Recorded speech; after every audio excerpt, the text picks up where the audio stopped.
special first guest. In a moment, we'll have a look at some of his great horses, but just take this on board for a moment. In the anti-post list, he owns the second and third favourites for the World Hurdle, Fahine and Annie Power. He owns the favourite for the JLT Novices Chase, Vautour. He owns the current favourite for the Mares Hurdle, Annie Power. He owns the current favourite for the Champion Hurdle, Fahine. He owns the current favourite for the Arkle Trophy, Vautour. The big question, of course, is which races will those horses actually be running in? I'm not expecting absolutely all the answers right now, but let's just remind you of some of his top horses. Race clear, coming down towards the final flight in the Hurdle Champion Novice Hurdle. It's Fahine and Ruby Walsh, a long, long way clear. At the final flight, Fahine is safely over and clear of Valser Leader, his stable companions, and Western Boy and Sergeant Reckless next. But it's back-to-back great ones for Fahine, and 7 races unbeaten. Fahine and Ruby Walsh win it by half the track. And it's Vautour now given the office and has gone on by 3 lengths. In second is Apache Stronghold, then Lieutenant Colonel and Lac Fontana coming down towards the final flight. And Vautour is shaken up in front by Ruby Walsh. Apache Stronghold has still 3 to 4 lengths to find. And racing into the closing stages, it's Vautour in the lead from Apache Stronghold. And Vautour will sugarcoat what has been an excellent novice campaign and extend his winning run. Beats Apache Stronghold. Racing down towards the final flight, and away she goes, Annie Power and Ruby Walsh. She's gone now 6 in front, coming down towards the final flight. It's Annie Power clear of Jenny's Jewel in second, and at the last, Annie Power is safely over and clear, and racing up towards the finish, it's the outstanding Annie Power, and she will see her season out with a cakewalk win here in the Mares Champion Hurdle. For the champions also Ruby Walsh and Willie Mullen.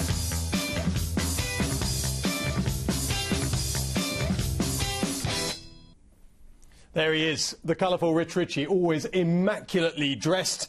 And he's got some serious questions to answer. We put it to you, our viewers, what you want to ask Rich. And I tell you, Rich Ricci, you've got some proper questions to answer coming up. Are you well, sir? Oh, that's great. I'm very well, Matt. Thank you very much. That recording of Desi Skyholder got me really excited for the season, actually. No, I couldn't be better. Thank you very much indeed.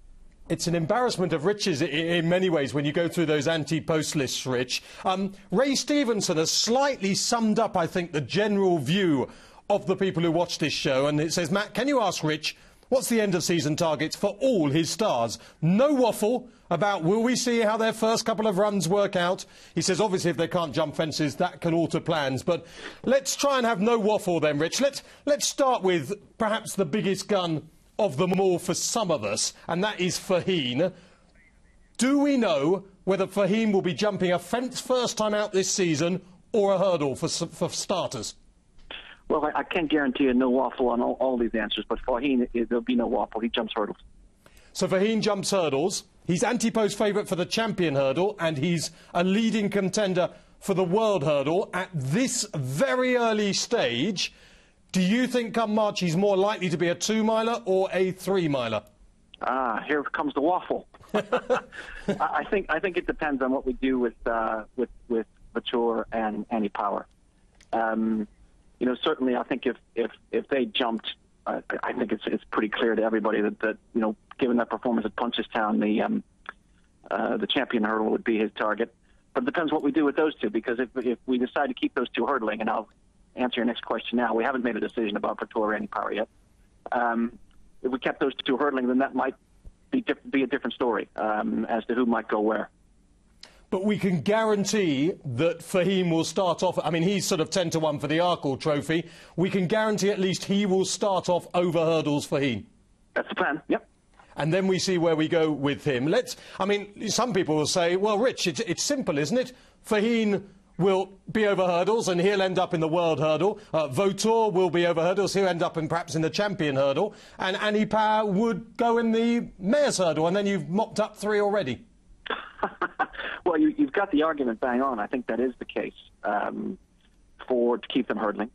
And, you know, that is attractive. I mean, if you think about what the Tour did last year at Cheltenham, I mean, that to me was the most visibly impressive race all season that I saw from any hurdler, novice hurdler. And you know, that is in my mind. But he also, you know, he looks the part of a chaser. And I think that, you know, that one's in the balance. I haven't sat down with Willie yet. We've talked about Fahim, but we haven't really sat down. We've been doing a lot of independent thinking and exchanging of ideas, but we haven't really sat down and made a plan yet for the tour and any power. But yeah, I think what you just said is the argument for keeping hurdling.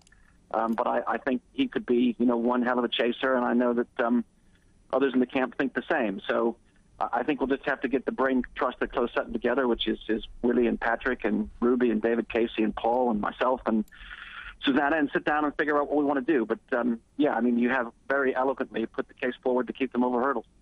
Can we answer one of the questions? You sort of touched on it just then, but and obviously I'm not going to let you off on Fahim and Annie Power yet. But Robert Rosie said, can you ask Rich who makes the final decision about what races his horses go for at Cheltenham? And I know you sort of will say it's a team sort of effort, Rich, but Willie has other owners, and he might think one of those owners, well, they'll win the Champion Hurdle with so-and-so, so I'll move Rich over sort of to one side. How does it really work? Who has the power? Is it you or is it Willie?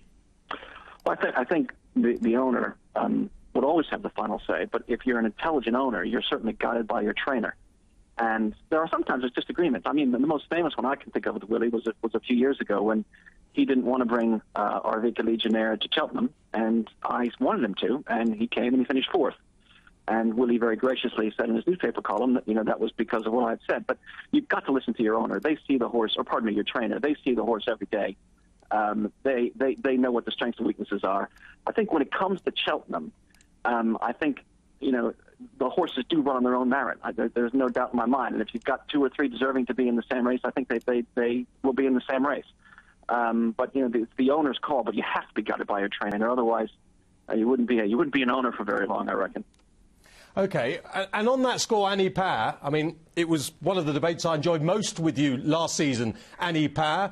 As you know now, of course, she should have been in the Champion Hurdle, and you ran her in the World Hurdle. She went to Punchestown and she won there. Any regrets that you weren't in that Champion Hurdle now, Rich? No, I don't think. Are you sure? Have seen which way they went. No, I think the debate that really was happening with us last year within the camp was really about the Aintree Hurdle versus the World Hurdle, and I think she ran a cracking race in the World Hurdle. I think you know, if you talk to Ruby, he was very hard on himself for the ride he gave. I didn't think it was that bad, but she got beaten by a very good horse. But no, I think given the way she ran at Punchestown, which wasn't brilliant, over a shorter distance, beating mares, I'm not sure she would have seen which way they went in the Champion Hurdle. So. No, I regret losing, but I don't regret the route we took now. And how much did that defeat hit you, Rich? Because you're a man, you know, you're a ferocious businessman. You know what it takes to win, and you will win if you can. It's the only time she's been beaten. Do you come off the stand there and want to sort of smash your head against the wall? Are you that kind of owner? No. I tell you who I was gutted for. I was gutted for Ruby, and I was gutted for Willie.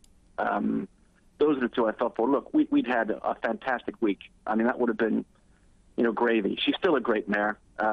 She will be a terrific broodmare as well, I think, in time. And she's got a big future ahead. You know, if she'd gotten hurt in the race or something had happened like that, then you're really gutted. Things happen. And, you know, JP's a great guy. He had a great horse. I was happy for him. But, yeah, you are disappointed. But I'm not a headbanging kind of guy now. And you can't be. You can't be. It's a sport. It's a hobby. It's entertainment.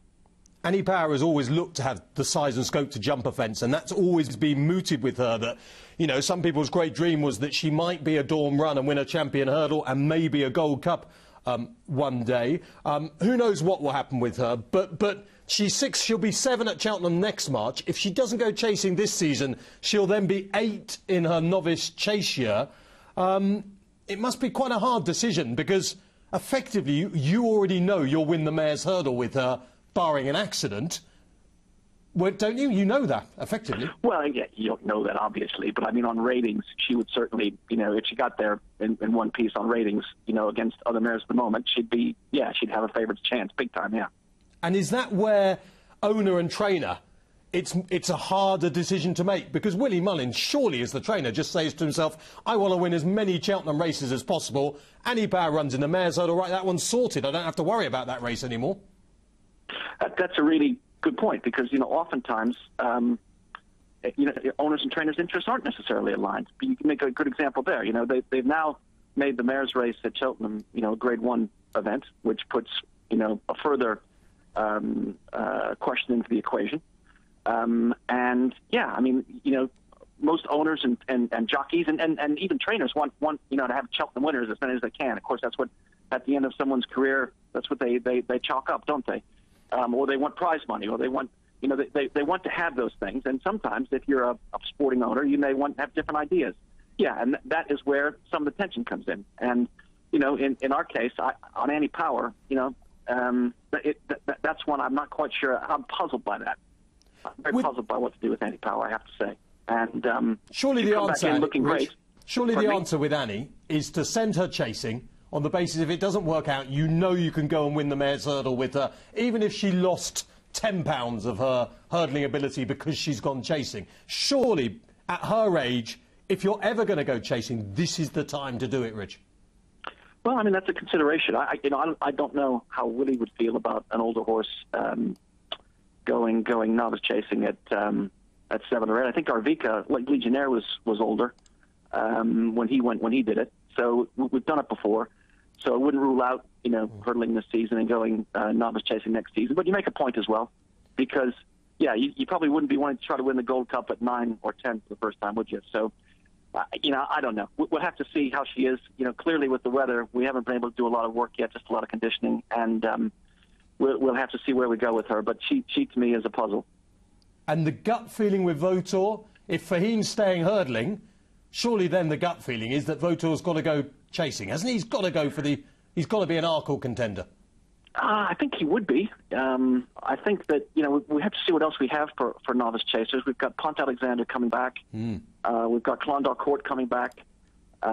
We've got a new horse called Vroom Vroom Mags, who should be good over fences as well. I think that we all think he's a chaser, no doubt about it. But I think the one niggle is that, it's hard to get that race at Cheltenham out of your mind. It was so visibly striking. Pont Alexandra, had the world at his feet back in 2013. He finished third behind the new one in the Neptune at the Cheltenham Festival, and was seen as a banker in that race, the 6-4 favourite, having smashed up Sizing Gold as a 4-7 shot the time before. Presumably, he's going to go straight chasing, is he, Pont Alexandra, on the comeback? Yeah, he'll go novice chasing, that's right, absolutely.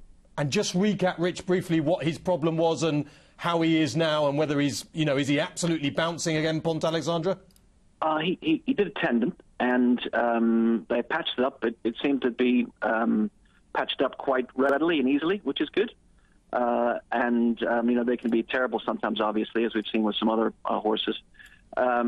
He's back. Everything seems to be fine. We haven't asked any serious questions yet, but from what I've been told, and I haven't seen him yet, he looks great, big, strong. He's doing all his conditioning very well, and he should be fine, hopefully. Champagne Fever.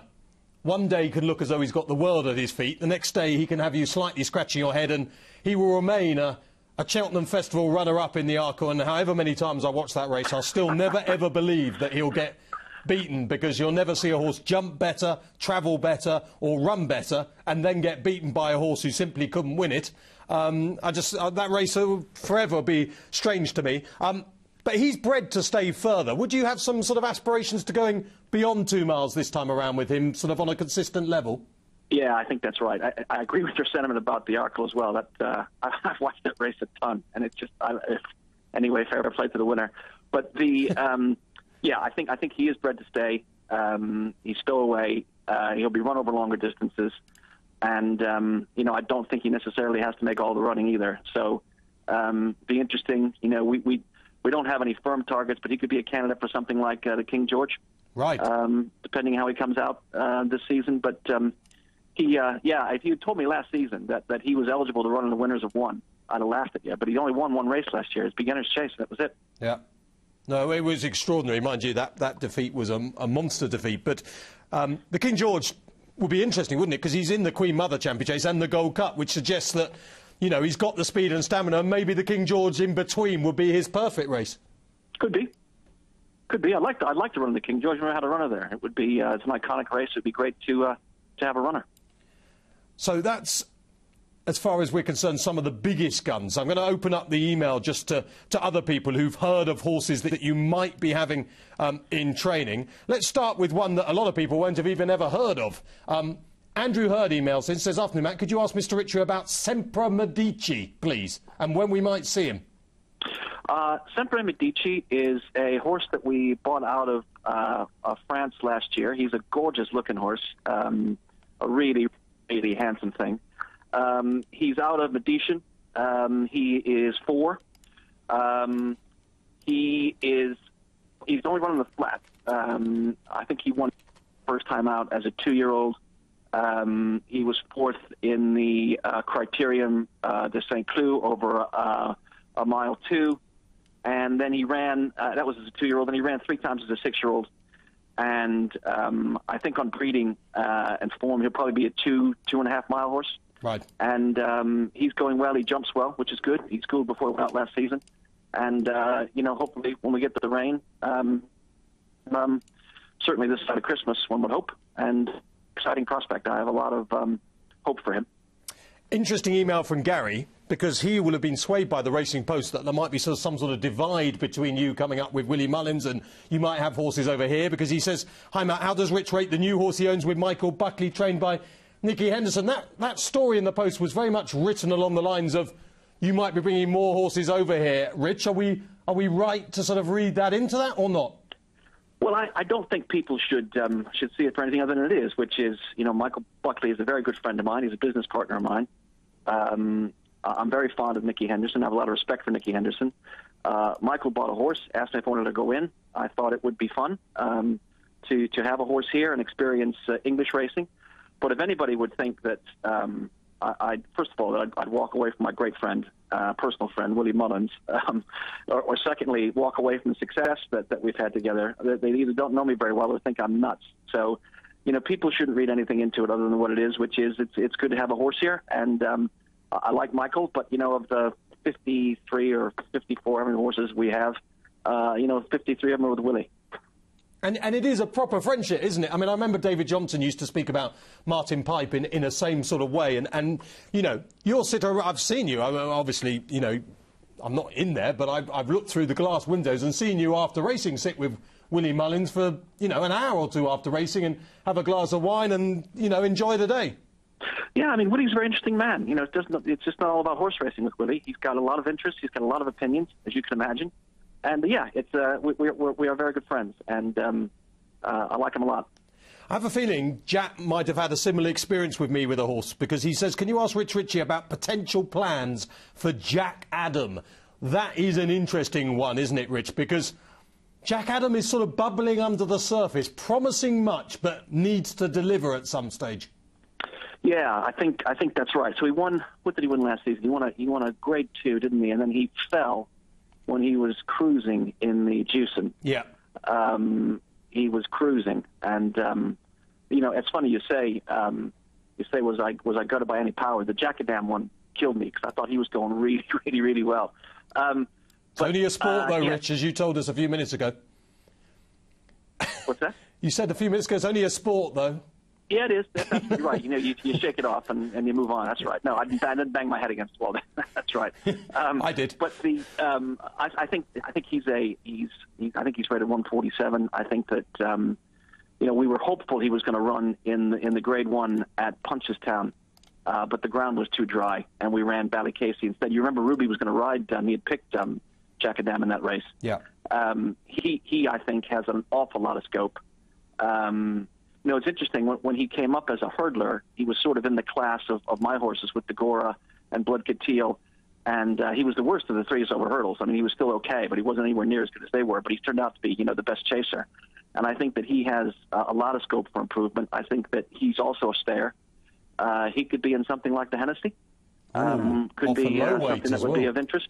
In the 140s. Another race I'd like to be in. Sorry, go on. Well, in the 140s, which he is currently, he'd probably get a low weight if something decent was in there as well. He'd almost be perfectly weighted.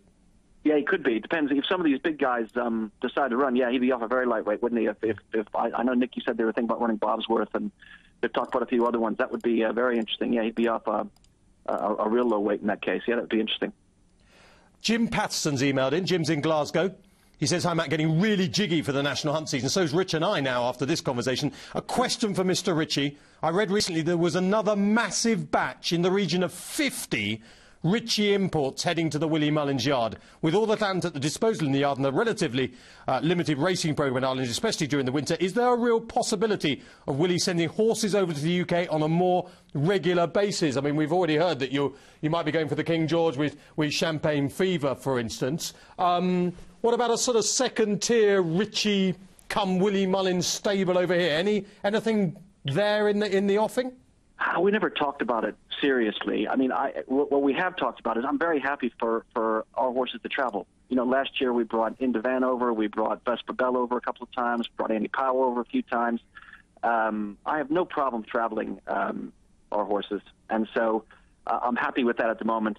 You know, a satellite yard in different countries would present some problems, I'm sure, and we've never talked about it seriously. But I think you can expect to see. You know, quite a few of our horses traveling again this season, and I like it. I like getting out to other race courses and meeting other people, and it's great. So I don't mind it at all. I know some owners probably like to have their horses at home, and with me living here, though, it's great to be able to go and see them in this country as well. And Rich, unfortunately, we got racing this afternoon, whereas this conversation could go on right through to about 6 o'clock, but you'll be saved. You have got a whole load of sort of ex-flat horses, bumper horses. I think you bought something from Andy Oliver, who's pretty decent. Chuck us a few names that you will look forward to, and sort of briefly why. Okay, I think we've got. If I start with the ones that have run, but haven't run in our colours yet. There's a horse called Allée Colombière that came out of France. That might not be known to most of you viewers, but he's already been priced up for the Supreme Novices, so the bookmakers know who he is. I don't know. They don't have a champion bumper in France, but he was he won 3 bumpers out of the 4 he was in, all at about a mile 4.5, mile 5, and he's a very, very exciting prospect. He'd be one. I think we talked about Sempre Medice. He's one. I think there's a horse called the Andy Oliver horse is a horse called Long Dog that we bought after he won his maiden last year and gave him the season off. We bought Thomas Hobson, who, of course, was with John Gosden here in England last year. Wow. In the November sales. He was gelded and had the year off. I think that he's an exciting prospect. I think for the ones that you know haven't run yet under rules of racing, the point-to-point horses, I think there's some nice ones we have this year. One called Live, Love, Laugh that is out of Beneficial. He won his point-to-point. There's another one called Pile Under Pressure. There's another one called Children's List, who won the first 4-year-old point of the year last year in Ireland. And then, you know, so there's an awful lot to look forward to. It's unusual for us. We had a very busy off-season, and through the season last year, we retired a few like Arvika and Black Star Mountain. We got rid of a few, and we've you know, restocked the roster. And it's unusual in the sense that I think through just not racing them last year and new horses, of the 50-odd we have, 20-some-odd haven't run for us yet. So they're all swans this time of the year, so there's an awful lot to look forward to. But when they ask the real test, then we'll separate from the wheat from the chaff and final, but it's exciting. Final wrap-up. Jason just says, and Rich, take this on board, because I reiterate every word Jason says. As a huge fan of the horse, and he's talking about Annie Power here, he says, I hope you go down a different route to the Mare's Hurdle. She's better than that and is deserving of a crack at one of the other Group 1s. I know you've done it last season without success, but she's still done you proud, no doubt. Will you listen, Rich, to Jason and me? And you won't end up in that Mare's Hurdle and your tootle off to the winner's enclosure having won nothing. It's a great one now. I take the sentiment on board, and I think that she is talented, and you want to see the talented horses race against other talented horses, and you know that is the sportsman in all of us. But you know, I think we just have to balance what's best for the horse and what's on side. But listen, I've got, no matter where she is, you know, in my mind, I want to race her against the best.